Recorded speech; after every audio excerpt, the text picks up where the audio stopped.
Coucou.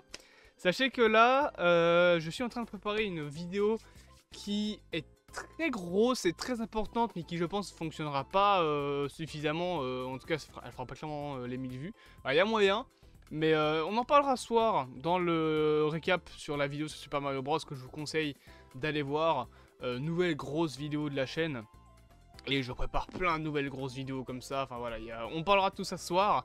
Mais concrètement, c'est les projets qu'il faut suivre, les vidéos importantes qu'il faut suivre.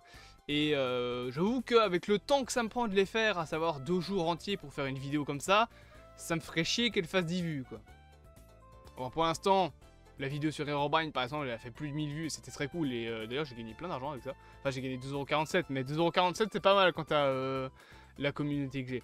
Ça veut dire une communauté qui est beaucoup absente. Puisque pour 2000 abonnés, on n'est pas 2000 sur la chaîne. Mais bref, arrêtons de divaguer, j'ai envie de dire. On est là pour parler d'Agatha. Ah oui, tout le monde a oublié cette série. Je suis sûr que les 3/4 des personnes qui regardent cette vidéo se sont dit en regardant la vidéo, enfin en cliquant dessus, oh putain, ça sort aujourd'hui. Oui, bah je me suis dit pareil ce matin. Oh putain, ça sort aujourd'hui. J'avais oublié moi cette histoire. C'est surtout parce que je fais beaucoup moins de vidéos théorie. Hein. En soi, la chaîne elle a complètement changé de cap. Maintenant on fait du let's play, des vidéos plus travaillées. Et les vidéos comme ça c'est vraiment juste, c'est le fast food. C'est pour remplir, voilà, faut faire du contenu. C'est pas vrai, je l'ai fait aussi avec une bonté de cœur. Mais j'avoue que je prends plus de plaisir à faire les vidéos comme la vidéo sur Herobrine. Mais donc du coup Agatha, oui c'est sorti. Bah oui, hein, on a oublié, je vais baisser la luminosité de mon écran parce que sachez qu'en fait mon PC là actuellement n'est pas branché.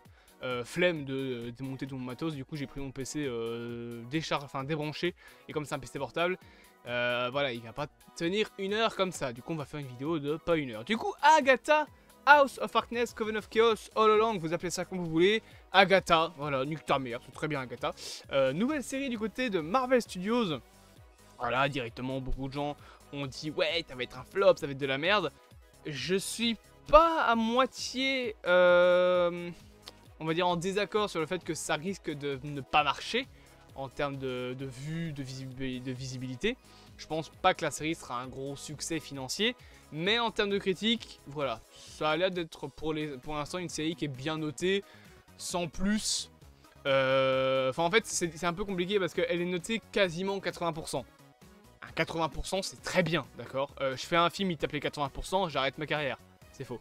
Mais enfin c'est très bien 80%. Là il est noté, enfin elle est notée 78% je crois. Donc voilà, c'est une série qui est, je peux pas dire potable, parce que potable c'est un 6. Concrètement voilà, t'as 10 sur 10 c'est la perfection, ça n'existe pas. 9 sur 10 c'est excellent, c'est blockbuster de l'année, c'est film qui va marquer une génération. 8 sur 10 c'est très bien, mais c'est pas au point du 9 sur 10. Et 7 sur 10 c'est très bien. Et 6 sur 10 c'est bien, 5 sur 10 c'est moyen, 4 sur 10 c'est meh, 3 sur 10 c'est mauvais, 2 sur 10 c'est très mauvais, et 1 sur 10 c'est navet, et 0 sur 10 carrément c'est des nanars. POV Morbius KU18. Non plus sérieusement voilà, Agatha est plutôt bien notée pour l'instant, j'en vois de bonnes critiques. Concrètement des critiques en fait qui sont plus ou moins les mêmes que pour WandaVision. Ça veut dire que voilà, c'est une série qui va démarrer assez lentement, mais qui va nous surprendre sur la fin. Sachez que pour l'instant, j'ai vu que le premier épisode, on fera la critique du deuxième épisode demain. Mais, pour ce que j'en ai vu, eh ben écoutez, c'était très bien. Et j'ai même été surpris de 2-3 trucs. Déjà, j'ai été surpris de voir un cul. Ça, je m'y attendais pas. On voit un cul. Alors, ça me paraît complètement con hein, de pointer ça, on va dire.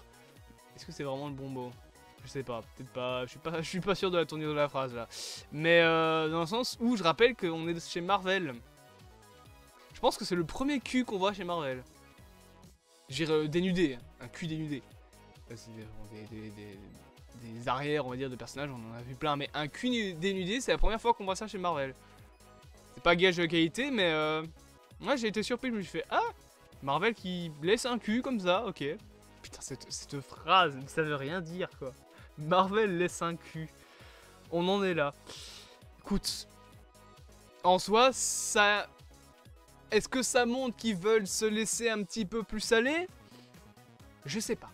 Faudra voir avec la suite de la série. Si c'est juste un cul dans l'épisode 1, non, ça veut pas que la série se laisse plus aller. Enfin voilà, concrètement, c'est pas non plus gage de qualité, encore une fois, de voir des culs. Sinon, les films de cul seraient des films de Peter Jackson. Spoiler, ça l'est pas du tout. J'en ai jamais vu un seul de ma vie, mais je crache allègrement sur ce genre de film. Bref, plus sérieusement, parlons sérieusement de la série. Arrêtons de parler du cul d'Agatha Harkness. 30 secondes. Est-ce qu'on peut être sérieux 30 secondes dans cette vidéo? Qu'est-ce qui se passe? Plus sérieusement, j'ai été surpris de pas mal de petits points concernant la série, notamment des liens avec les comics. Et ça, c'est rare dans l'univers Marvel. Du cinéma, je veux dire, dans l'univers MCU. C'est rare. On se rend pas compte à quel point c'est rare que les comics soient, on va dire, reliés au film. Alors pas réellement genre une vraie reliure, mais plutôt que le film se dise « Ah, c'est vrai qu'il y a ça dans les comics » ou la série se dise « Ah, il y a ça dans les comics, on va en faire une référence. » Des films qui s'inspirent des comics, on en a plein, tu vois, mais des références directes à un point des comics, Deadpool l'a fait, Deadpool et Wolverine l'ont beaucoup fait, mais est-ce qu'il y a vraiment beaucoup de films qui font ça? Oula, il y a mon micro qui se bat en couille. Je sais pas. Là, t'as un plan entier où tu... en fait, t'as un plan que c'est la séquence qui m'a beaucoup surprise. C'est une séquence où Agatha rentre chez elle, quand elle est encore sous le sort de Wanda. Et tu vois que donc elle rentre chez elle, t'as un travelling léger vers l'avant qui se fait. Et en fait, c'est 2-3 plans qui nous montrent à quel point elle est seule. Mais genre très seule. Il n'y a personne chez elle. Elle a 45 vestes alors qu'elle est toute seule. Elle a une table familiale alors qu'elle est seule. Et le dernier morceau de cette séquence, c'est elle ouvre une porte. T'as un plan rapproché, un plan moyen, on va dire, sur un lit avec une petite peluche. Et ensuite un plan rapproché sur une plaquette où il est marqué le nom Nicolas Scratch. C'est bien mis en scène, je trouve, pour nous indiquer qu'elle avait un fils qui semblerait ne plus être là. On sait que ce sera pas le fameux teen, donc l'adolescent qu'on voit dans les trailers, puisque lui c'est le fils de Wanda. Mais par contre, le nom Nicolas Scratch, c'est vraiment le nom de Wanda dans les, du fils pardon de Agatha dans les comics. J'ai regardé, c'est aussi un personnage de la série qui pue la merde là, je sais plus, série pour Riverdale. Qu'est-ce que c'est éclaté au sol ce genre de série. Mais donc c'est vraiment un lien vraiment avec les comics. Alors que Agatha Harkness, c'est un personnage assez... Voilà, c'est un B-lister dans les comics. C'est vraiment un personnage qui est pas hyper important dans l'univers. Et son fils, encore moins. Et pourtant, ils ont fait quand même le lien avec le personnage de Nicolas Scratch. Je trouve ça bien. En plus de ça, dans une scène que je trouve vraiment bien mis en scène. Par la suite, bon, on a beaucoup d'inspiration sur les séries policières comme ça. J'ai beaucoup aimé la manière dont est construit l'épisode, le caractère qu'on donne à Agatha, un petit peu, voilà, la policière démunie de son boulot qu'on a un petit peu ras-le-bol, qui envoie chier tout le monde, même son chef. Elle envoie quand même chier le chef de la police comme si c'était le concierge du coin.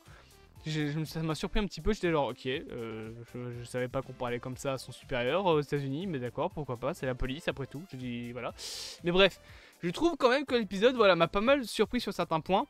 Alors, je trouve qu'on est allé un peu vite sur Agatha qui redécouvre qu'elle est Agatha, donc qui se libère du piège de Wanda parce que bah, on voit que voilà, elle récupère le corps de Wanda, elle réapprend qui elle est grâce à Joe Locke, enfin c'est le nom de l'acteur, mais grâce donc au personnage de Joe Locke. On va l'appeler Billy. C'est Billy? Oui, c'est Billy Kaplan. Parce qu'on sait tous que c'est Billy Kaplan. Donc le fils de Wanda. Mais donc voilà, on a beaucoup aussi de petits liens en fait qui sont faits avec l'univers Marvel, avec ce qui s'est passé dans Doctor Strange notamment. Le fait qu'on parle, comment dire, du Darkhold. Et d'ailleurs, ça c'est un truc intéressant, c'est que on voit à un moment que tu as un morceau de bibliothèque qui est brûlé à Westview, et on se redit quelques minutes après, oui, elle a détruit toutes les copies du Darkhold, dans tous les univers, notamment dans la Terre 616. Donc s'il y avait une copie quelque part dans une bibliothèque, bah, elle a cramé. Et du coup, on nous montre que ça a vraiment eu... Ça, je trouve que c'est cool. Voilà, on refait des liens avec Doctor Strange 2. C'est bon, ça forme une sorte de mini-trilogie. On va avoir Infinity War qui a créé WandaVision. WandaVision a créé Doctor Strange in the Multiverse of Madness avec Wanda qui pète un plomb. Et de là, on relie tout ça avec Agatha. Non seulement avec ce qui s'est passé dans WandaVision, mais aussi ce qui s'est passé dans Doctor Strange avec Wanda qui détruit les comics.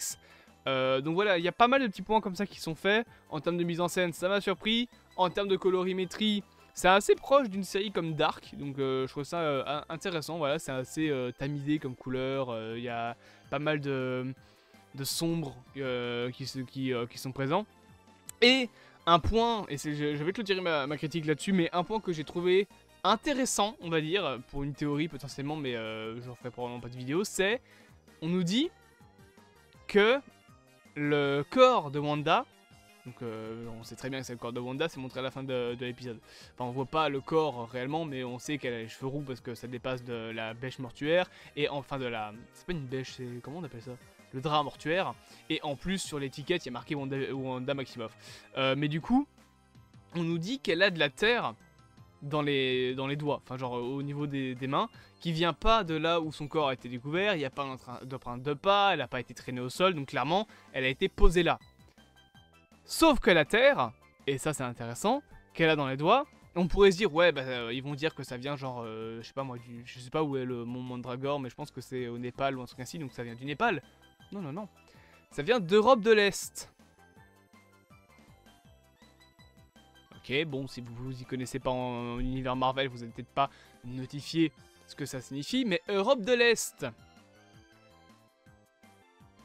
C'est là où il y a la Latverie. Vous savez, Doom, tout ça. Je rappelle que Wanda, dans les comics, c'est la fille de... Ah non, putain, c'est la fille de Magneto, je raconte n'importe quoi. Mais bref, elle a aussi un lien avec Doom, je crois. Mais bref, c'est pas ce que je voulais dire, c'est surtout que... Qu'est-ce que Wanda est allée foutre en Europe de l'Est? Il n'y a pas des montagnes comme ça en Europe de l'Est, hein. Le mont Mandragore, il est pas en Europe de l'Est. Qu'est-ce que Wanda, son corps, fout en Europe de l'Est? En tout cas, pourquoi est-ce qu'il y a de la terre qui vient de là-bas? En Europe de l'Est, dans l'univers Marvel, encore une fois, il y a la Latverie. Et j'allais dire que c'était la fille de Doom, mais non, c'est la fille de Magneto. Alors, raconte n'importe quoi. L'Europe de l'Est, la Latverie, Doom, tout ça. Il y a un film qui s'appelle comme ça aussi, qui arrive bientôt, hein, Avengers, Doom, Doomsday, voilà. Est-ce qu'ils vont pas récupérer ça dans Avengers Doomsday? Je ne sais pas. Mais bref, il y a quand même mention de l'Europe de l'Est. Et ça, c'est important. J'ai encore oublié mon clap, vous commencez à être habitué, mon clap, je l'oublie tout le temps parce que je tourne plein de vidéos là-bas sur mon bureau. Donc je vous dis quand même à bientôt pour de prochaines aventures. N'hésitez pas à vous abonner et à me dire ce que vous avez pensé de cette critique et de cette vidéo et de cet épisode. Je clappe avec les mains et au revoir.